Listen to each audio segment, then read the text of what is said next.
कई बार ऐसा सीधे तौर पर होता है क्योंकि आपको इसके जीव विज्ञान संबंधी कारणों की सही समझ नहीं होती। और कई बार ये इसलिए होता है क्योंकि आपकी आदतों से आपके अंदर एक जटिल पर सकारात्मक प्रतिक्रिया का फंदा लूप बनने की शुरुआत हो जाती है। एक सकारात्मक प्रतिक्रिया के फंदे को एक इनपुट डिटेक्टर, एक एम्प्लीफायर और किसी प्रकार के आउटपुट की ज़रूरत होती है। कल्पना करें कि एक इनपुट डिटेक्टर कोई सिग्नल सिग्नल पकड़ता है जिसे एम्प्लीफायर एम्प्लीफाइड किया जाता है और फिर उसी रूप में प्रसारित कर दिया जाता है। यहाँ तक सब ठीक है। समस्या तब शुरू होती है जब इनपुट डिटेक्टर आउटपुट की सूचना देना शुरू कर देता है और फिर उसी प्रणाली के माध्यम से उसे फिर से चलाकर एम्प्लीफाइड करते हुए दोबारा प्रसारित कर देता है। लगातार ऐसा होने पर चीज़ें खतरनाक रूप से नियंत्रण से बाहर हो सकती हैं। अपने आपने संगीत कार्यक्रमों में अनुभव किया होगा जब लोगों की प्रतिक्रिया साउंड सिस्टम से निकलने वाली तकलीफ़देह ध्वनि में बदल जाती है। संगीत कार्यक्रमों में साइक माइक्रोफ़ोन स्पीकर को सिग्नल भेजता है और स्पीकर सिग्नल को प्रसारित कर देता है। अगर स्पीकर माइक्रोफ़ोन के आसपास ही मौजूद हो या उसमें से आने वाली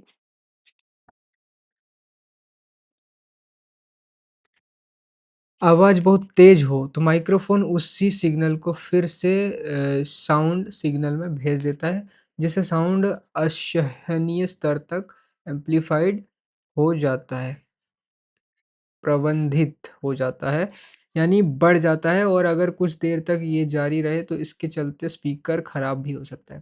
यही विनाशकारी फंदा लोगों के जीवन में भी होता है।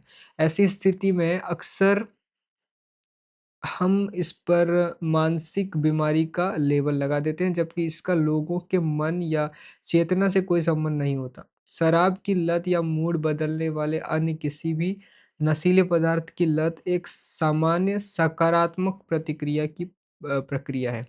कल्पना कीजिए कि किसी व्यक्ति को शराब का सेवन करना पसंद है या यूँ कहें कि कुछ ज़्यादा ही पसंद है। एक दिन वो जल्दी-जल्दी 3-4 पैग पी लेता है।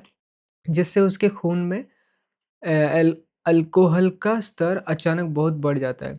ये अनुभव आनंददायक हो सकता है, ख़ास तौर पर ऐसे व्यक्ति के लिए जिसके लिए शराब की लत एक आनुवांशिक प्रवृत्ति हो। हालाँकि ये केवल तभी होता है जब खून में अल्कोहल का स्तर सक्रिय रूप से बढ़ रहा हो और ये तभी तक जारी रहता है जब तक व्यक्ति पीना जारी रखता है। जब वो शराब पीना बंद कर देता है, तो उसके खून में न सिर्फ अल्कोहल का स्तर स्थिर होकर जल्द ही कम होने लगता है, बल्कि जैसे-जैसे शराब के साथ अंदर गई एथेनॉल पचना शुरू होती है, वैसे-वैसे उसके शरीर में विभिन्न प्रकार के विषाक्त पदार्थों का उत्पादन भी शुरू हो जाता है। फिर उसे शराब छोड़ने पर होने वाले लक्षण भी महसूस होने लगते हैं। शराब का सेवन करने से उसके शरीर की जिन चिंता या व्यग्रता से जुड़ी शारीरिक प्रणालियों एंग्ज़ायटी सिस्टम का दमन हुआ था, वे अब अचानक तीव्र प्रतिक्रिया देने लगती हैं। शराब पीने के बाद होने वाला हैंगओवर वास्तव में शराब छोड़ने पर अनुभव होने वाला एक विशेष लक्षण है। जिसके कारण अक्सर शराब की लत छोड़ने की कोशिश कर रहे लोगों की मौत हो जाती है। जैसे ही आप शराब पीना बंद कर देते हैं, हैंगओवर शुरू हो जाता है। शराब का आनंददायक अनुभव जारी रखने और उसके अप्रिय परिणामों से बचने का सिर्फ़ यही तरीका है कि पीने वाला तब तक पीता रहे, जब तक घर पर रखी सारी शराब खत्म ना हो जाए। शहर के सारे बार और शराब की दुकानें बंद ना हो जाएँ और उसके सारे पैसे ख़त्म ना हो जाएँ। अगली सुबह जब उस व्यक्ति की नींद खुलती है, तो उसे तेज़ हैंगओवर महसूस होता है। यहाँ तक दो यहाँ तक तो फिर भी ठीक है, असली समस्या तो तब शुरू होती है, जब उसे लगता है कि इस हैंगओवर का इस इलाज है, सुबह-सुबह शराब के कुछ एक पैग पी लेना, जबकि असल में ये एक अस्थायी इलाज है क्योंकि ये शराब छोड़ने के बाद महसूस होने वाले लक्षणों को बस कुछ देर के लिए रोक देता है। पर शायद तेज हैंगओवर से निपटने के लिए इसी की ज़रूरत होती है। इस अनुभव के बाद व्यक्ति सीख लेता है कि हैंगओवर से निपटने के लिए थोड़ी और शराब पी लेनी चाहिए। जब दवा ही बीमारी की वजह बन जाए, तो इसका अर्थ है कि सकारात्मक प्रतिक्रिया का एक विनाशकारी फंदा तैयार हो चुका है। ऐसी स्थिति में शराब की लत अपने विनाशकारी परिणामों के साथ खुलकर सामने आने लगती है। उफ़! मच्छर काट रहे हैं। खुली जगहों का डर, एगोराफोबिया फोबिया की तरह चिंता या व्यग्रता संबंधी विकार से ग्रस्त लोगों के साथ भी कुछ ऐसा ही होता है। एगोराफोबिया से ग्रस्त लोग अपने डर के कारण इतने कमज़ोर पड़ जाते हैं कि घर से बाहर कदम तक नहीं रखते। एगोराफोबिया भी सकारात्मक प्रतिक्रिया के फंदे का ही परिणाम होता है। इस विकार की शुरुआत अक्सर पैनिक अटैक, घबराहट का दौरा पड़ना से होती है। ये समस्या अक्सर दूसरों पर बहुत अधिक निर्भर करने वाली अधेड़ महिलाओं को होती है, जिस जैसे जो महिला हमेशा से अपने पिता पर बहुत अधिक निर्भर रहती रही हो। अगर वो किसी ऐसे मर्द से रिश्ता बना ले या उससे शादी कर ले जो ना सिर्फ़ उम्र में उससे बड़ा और डोमिनेट डोमिनेंट स्वभाव का हो बल्कि जिसके साथ अपना स्वतंत्र अस्तित्व बनाकर रखना मुश्किल हो, तो उस महिला को ये विकार होने की संभावना बढ़ जाती है। इसके बाद आगे आने वाले हफ्तों में उसकी एगोराफोबिया की समस्या बढ़ेगी और उसे अपने जीवन में बहुत सी अनपेक्षित घटनाएँ घटती नज़र आएँगी। उसे हर काम मुश्किल लगने लगेगा। ये सब मनोवैज्ञानिक भी हो सकता है। मसलन दिल की धड़कन बहुत तेज़ हो जाना, ये बहुत ही आम समस्या है और रजोनिवृत्ति के समय महिलाओं में अक्सर देखी जाती है क्योंकि हार्मोन संबंधी जो प्रक्रियाएँ महिलाओं के मनोवैज्ञानिक अनुभवों को नियंत्रण में रखती हैं, उनमें रजोनिवृत्ति रजोनिवृत्ति के समय अनपेक्षित उतार-चढ़ाव आता है। दिल की धड़कन में कोई भी प्रत्यक्षण प्रत्यक्ष परिवर्तन आने से महिला के मन में दिल का दौरा पड़ने या उसके बाद पैदा होने वाले भय का विचार घर कर सकता है, जिससे वो समाज के सामने शर्मसार महसूस कर सकती है। इंसान के मन में पैदा होने वाले 2 सबसे बुनियादी डर हैं, मृत्यु का डर और समाज के सामने शर्मसार होने का डर। इस सम इस संभावना से इनकार नहीं किया जा सकता कि ऐसे किसी भी अनपेक्षित घटना के पीछे पीड़ित की शादीशुदा ज़िंदगी में समस्या होना या फिर जीवनसाथी की बीमारी या मृत्यु जैसे कारण भी हो सकते हैं। इसके पीछे किसी बा करीबी मित्र का तलाक होना या उसका अस्पताल में भर्ती होना भी एक कारण हो सकता है। पीड़ित के मन में मृत्यु या समाज के सामने शर्मसार होने के डर की शुरुआत अक्सर ऐसी ही घटनाओं से होती है। अ, एगोराफोबिया से ग्रस्त होने के पहले इस महिला को कोई भयान भावनात्मक झटका लगता है, जिसके बाद वो एक दिन शॉपिंग मॉल पहुँचती है। पार्किंग एरिया करीब-करीब पूरा भरा हुआ होता है और उसे अपनी गाड़ी पार करने में काफ़ी समस्या होती है। इससे उसका तनाव और बढ़ जाता है। हाल ही में हुए अप्रिय अनुभव के बाद उसके मन में अक्सर कुछ और बुरा होने का विचार घर करने लगा है और आज पार्किंग एरिया में उसके अंदर ये विचार और तीव्रता से उठ रहा है। उसे चिंता या व्यग्रता, एंग्ज़ायटी महसूस होने लगती है। उसके दिल की धड़कन बढ़ जाती है और साँसें तेज़ हो जाती हैं। कुछ ही पलें बाद उसके दिल की धड़कन इतनी बढ़ जाती है कि उसे लगता है कि कहीं उसे दिल का दौरा तो नहीं पड़ रहा है। इससे उसकी चिंता और अधिक बढ़ जाती है। उसकी साँसें और तेज़ी से चलने लगती हैं, जिससे उसके खून में कार्बन डाइऑक्साइड का स्तर बढ़ जाता है। उसके अंदर बैठे डर के कारण उसके दिल की धड़कन अचानक और तेज़ हो जाती है। उसे जैसे ही महसूस होता है कि अब उसका दिल और तेज़ी से धड़क रहा है, वैसे ही उसके दिल की धड़कन फिर से और तेज़ हो जाती है। ये कुछ और नहीं बल्कि वही सकारात्मक प्रतिक्रिया का फंदा है। जल्द ही उसकी चिंता घबराहट, पैनिक में बदल जाती है, जिसे वो मस्तिष्क प्रणाली नियंत्रित कर जिससे वो मस्तिष्क प्रणाली नियंत्रित करती है, जो सबसे गंभीर खतरों के लिए होती है और अत्यधिक डर की स्थिति में सक्रिय होती है। वो महिला अपने लक्षणों को देखकर परेशान हो जाती है और आपातकालीन कक्ष की ओर भागती है, जहाँ उसे उसी उग्रता की हालत में कुछ देर तक डॉक्टर का इंतज़ार करना पड़ता है।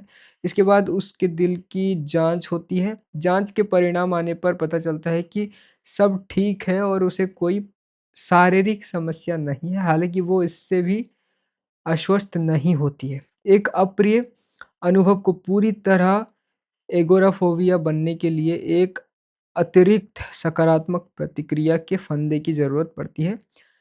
प्री एगोराफोबिया से परेशान एगोराफोबिया से पूरी तरह ग्रस्त होने से ठीक पहले का चरण। अच्छा, इसको बोलते हैं प्री एगोराफोबिया। इस महिला को अगली बार जब भी मॉल जाना होगा, तो उसे अपना ये नकारात्मक अनुभव याद आएगा और वो फिर से चिंता से घिर जाएगी। हालाँकि वो इसके बावजूद मॉल जाने के लिए घर से निकलेगी, पर रास्ते में उसे फिर से महसूस होगा कि उसका दिल बहुत तेज़ी से धड़क रहा है, जिससे एक बार फिर उसकी चिंता बढ़ जाएगी। उसकी ये चिंता में बदल जाए पैनिक में ना बदल जाए, ये सोचकर वो मॉल जाने का विचार त्याग देगी और वापस घर की ओर लौट जाएगी। पर अब उसके मानसिक मस्तिष्क की व्यग्रता नियंत्रण प्रणाली एंजाइटी सिस्टम में ये तथ्य दर्ज हो जाएगा कि वो मॉल पहुंचने से पहले ही घर की ओर वापस भाग खड़ी हुई थी। इससे उसका एंजाइटी सिस्टम ये निष्कर्ष निकाल लेगा कि मॉल जाना वाकई खतरनाक है। हमारा एंजाइटी सिस्टम बहुत ही व्यवहारिक ढंग से काम करता है। आप जिस भी चीज़ से भागते हैं, वो उसे खतरनाक मान लेता है। अपने इस निष्कर्ष के सबूत के तौर पर उसे ये तथ्य याद रखता है कि एक बार आप उस चीज़ से घबराकर भाग खड़े हुए थे। अब मॉल जाने पर बेहद खतरनाक का ठप्पा लग जाता है या फिर हाल ही में एगोराफोबिया से ग्रस्त हुई वो महिला खुद पर ये ठप्पा लगा लेती है कि मैं इतनी कमज़ोर हूँ कि मेरे लिए मॉल जाना भी असंभव है। हालाँकि शायद अब भी बात इतनी नहीं बिगड़ी है जिसकी वजह से भविष्य में उसके जीवन में नई समस्याएँ खड़ी होने लगें। क्योंकि वो खरीदारी के लिए मॉल के अलावा किसी और जगह भी जा सकती है, पर हो सकता है कि उसके घर के पास मौजूद सुपरमार्केट जाने पर भी उसे मॉल जाने का पिछला अनुभव याद आ जाए और एक बार फिर प्रतिक्रिया के तौर पर वो चिंता और व्यग्रता से घिर जाए। इसके बाद वो सुपरमार्केट भी उसके लिए खतरनाक जगहों की श्रेणी में शामिल हो जाएगा। फिर धीरे-धीरे उसके घर के आस-पास स्थित कोई छोटी दुकान अ, बसें, टैक्सी और सबसे सबसे सबवे भी सबवे भी इसी श्रेणी में शामिल हो जाएँगे और फिर जल्द ही हर जगह उसके अंदर चिंता और व्यग्रता पैदा करेगी। यहाँ तक कि उसे अपने घर से भी डर लगने लगेगा और तब अगर संभव होगा, तो वो घर छोड़कर नहीं भाग जाना कहीं भाग जाना चाहेगी, पर वो चाहकर भी ऐसा नहीं कर सकेगी। इसके बाद वो अपने घर में ही फँस कर रह जाएगी। उसके लिए बाहर निकलना मुश्किल हो जाएगा। उसकी चिंता बढ़ाने वाला ये आक्ष आश्रय स्थल आश्रय स्थल घर उसके लिए अन्य सभी स्थानों को और अधिक एंग्ज़ायटी बढ़ाने वाले स्थानों में तब्दील कर देगा। इससे उसे अपना अस्तित्व बहुत ही छोटा और कमज़ोर लगने लगेगा और संसार का अस्तित्व बहुत बड़ा और खतरनाक महसूस होगा। शरीर, मस्तिष्क और सामाजिक संसार के बीच संवाद की कई ऐसी प्रणालियाँ होती हैं, जो सकारात्मक प्रतिक्रिया के फंदे में फँस जाती हैं। उदाहरण के लिए, डिप्रेशन से ग्रस्त लोग स्वयं को निकम्मा और दूसरों पर बोझ के अलावा दुखी और पीड़ाग्रस्त भी महसूस कर सकते हैं। जिसके कारण वे अक्सर अपने परिवार के सदस्यों और दोस्तों से कट जाते हैं। इससे वे और अकेले वो अलग-थलग हो जाते हैं और फिर इसके कारण वे स्वयं को अधिक निकम्मा वो दूसरों पर बड़ा बोझ मानने लगते हैं। इस तरह वे अपने आस-पास के लोगों से और ज़्यादा कट जाते हैं। उनका डिप्रेशन बढ़ता जाता है और ये उनके लिए एक ऐसा फंदा बन जाता है, जिससे वे फँस कर रह जाते हैं। अगर कोई व्यक्ति अपने जीवन में किसी कारण से बुरी तरह आहत हो गया है, तो हमारे मस्तिष्क का वो प्राचीन हिस्सा जो डोमिनेंस हायरार्की में हमारी स्थिति पर नज़र रखता है, वो इस तरह रूपांतरित हो जाता है, जिससे उसकी तकलीफ़ घटने के बजाय बढ़ जाती है। वो वो और अधिक आहत महसूस करने लगता है। ऐसा आमतौर पर उन वयस्कों के साथ होता है, जिन्हें बचपन या किशोरावस्था में बुरी तरह सताया गया हो। इससे वे स्वभाव से चिंतित किस्म के व्यक्ति बन जाते हैं और छोटी-छोटी बातों से परेशान हो जाते हैं। वे हर किसी से दबकर रहते हैं और दूसरों से आँख मिलाकर बात करने से बचते हैं, क्योंकि उन्हें डर होता है कि अन्य लोग इसे प्रवुक्त साबित करने की चुनौती की तरह देखेंगे। दरअसल इस तरह वे अपनी रक्षा करने की कोशिश कर रहे होते हैं। इस तरह के स्वभाव और व्यवहार का अर्थ ये है कि किसी के द्वारा सताए जाने से होने वाला नुकसान अब भी जारी है। भले ही अब उन्हें बचपन की तरह कोई परेशान रहा हो, ये नुकसान दरअसल अपनी हैसियत और आत्मविश्वास कम होने का एहसास है। इस तरह के सबसे साधारण मामलों में सताया गया व्यक्ति समय के साथ परिपक्व परिपक्व हो जाता है और अपने जीवन में अपेक्षाकृत बेहतर स्थिति में होता है।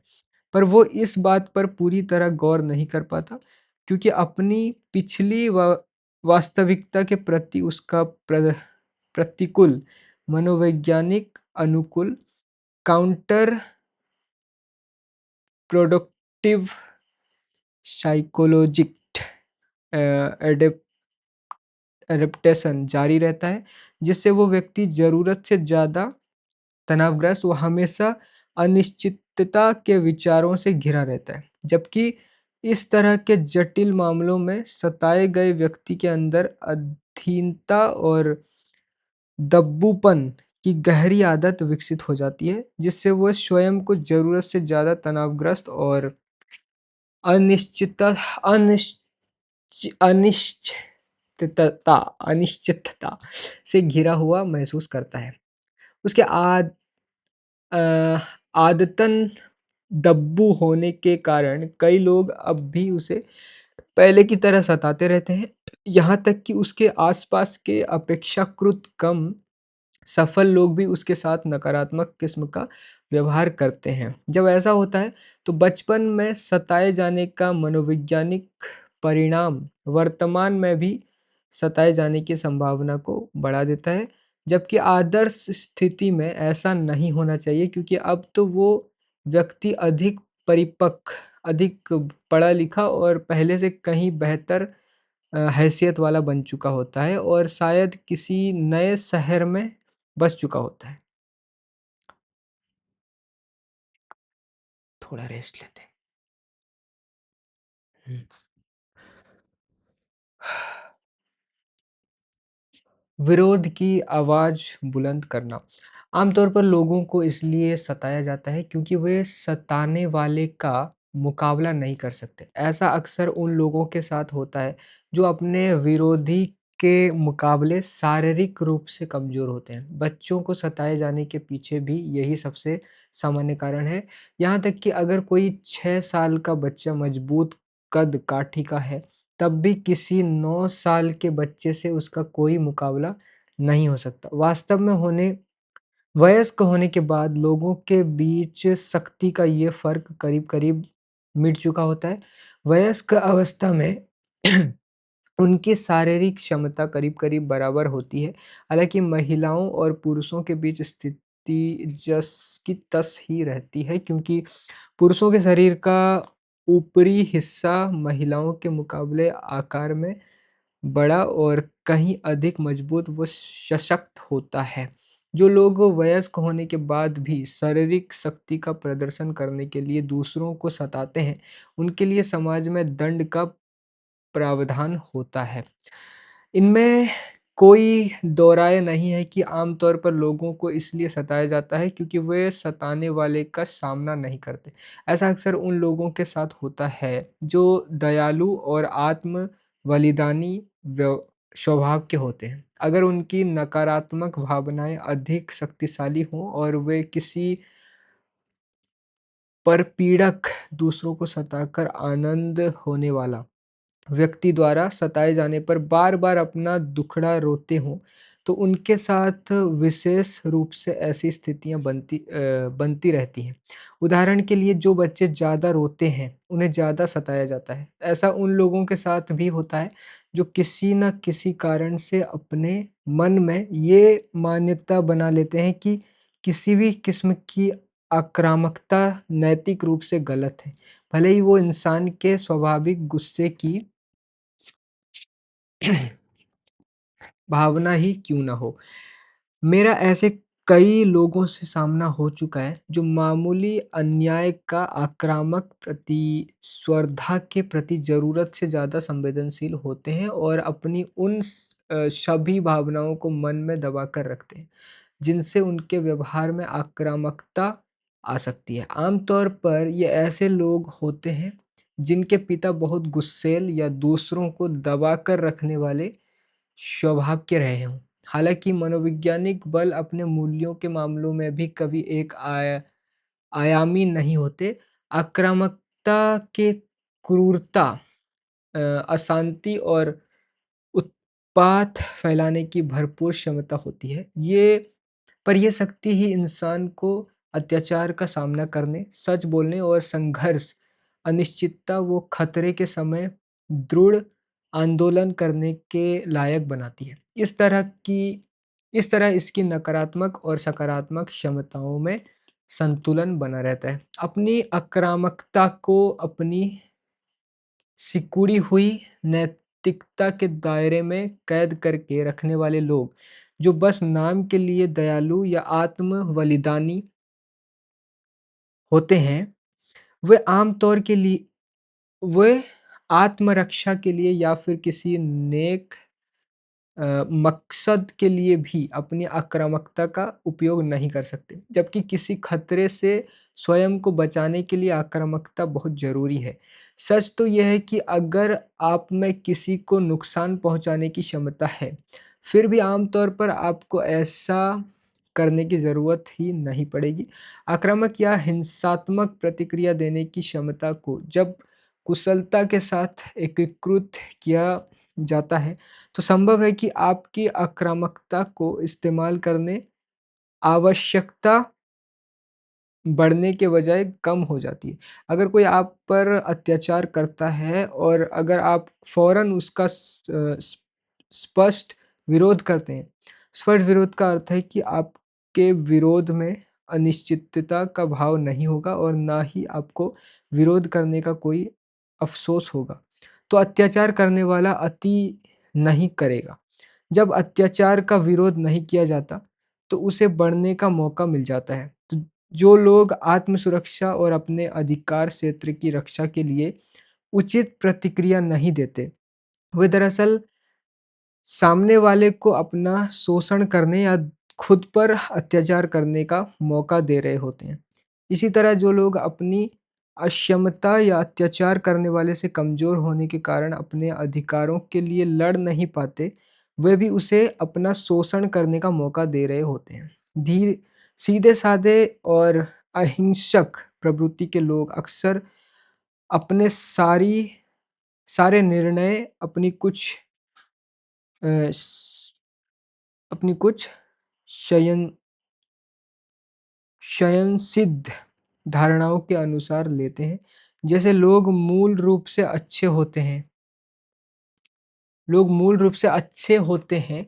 वास्तव में कोई भी इंसान किसी दूसरे को चोट पहुँचाना नहीं चाहता। शारीरिक या किसी भी अन्य किस्म के बल प्रयोग की धमकी देना या असल में बल प्रयोग करना गलत है। असली जीवन में इन व स्वयंसिद्ध धारणाओं का पतन बहुत आसानी से हो जाता है और इससे भी बदतर स्थिति तब होती है जब ये पतन किसी दुष्ट प्रवृत्ति के इंसान की अपश अपस्थिति में होता है।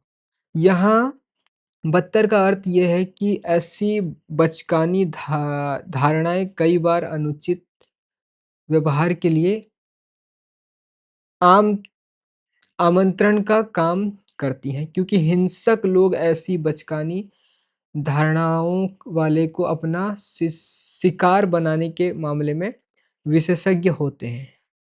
ऐसी स्थिति में अहिंसक बने रहने की स्वयंसिद्ध धारणा का त्याग करना ज़रूरी होता है। मेरे पास मनोचिकित्सा के लिए कई मरीज़ आते हैं। उनमें से जो मरीज़ ये मानते हैं कि अच्छे लोगों के अंदर ना तो कोई द्वेष भाव होता है और ना उन्हें गुस्सा आता है, वे अक्सर मेरी इन बातों से हैरान रह जाते हैं। कोई भी ये नहीं चाहता कि उसके साथ किसी भी मामले में ज़बरदस्ती की जाए, पर जब ऐसा होता है, तो अधिकतर लोग लंबे समय तक बिना विरोध किए सब कुछ बर्दाश्त करते रहते हैं। मैं ऐसे लोगों को सबसे पहले उनके अंदर बढ़ रहे आक्रोश और फिर गुस्से की झलक दिखलाता हूँ। इसके बाद मैं उन्हें बताता हूँ कि ये आक्रोश और गुस्सा इस बात का संकेत है कि उन्हें प्रतिक्रिया स्वरूप कड़े कदम उठाने होंगे या फिर कम से कम मौखिक रूप से अपना विरोध जताना होगा क्योंकि अपने अंदर की ईमानदारी को बनाए रखने के लिए ऐसा करना ज़रूरी है।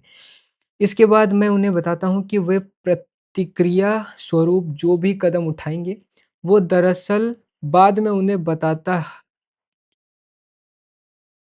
वो दरअसल उन्हें व्यक्तिगत और सामाजिक स्तर पर अत्याचार का शिकार होने से बचाएँगे।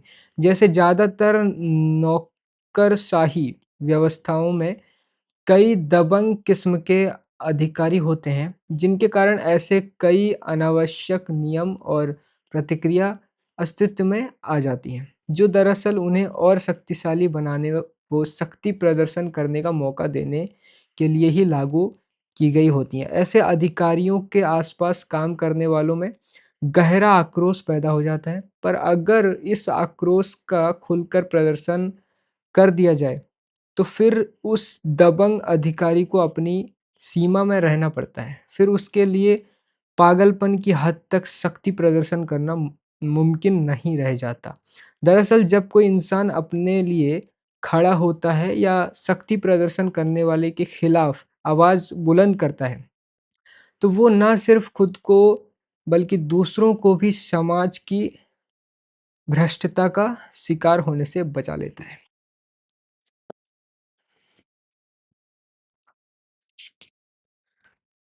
जब जब बुद्धू या भोले लोगों को अपने अंदर मौजूद क्रोध की क्षमता का पता चलता है, तो वे चौंक जाते हैं। कभी-कभी तो ये उनके लिए किसी बड़े झटके से कम नहीं होता।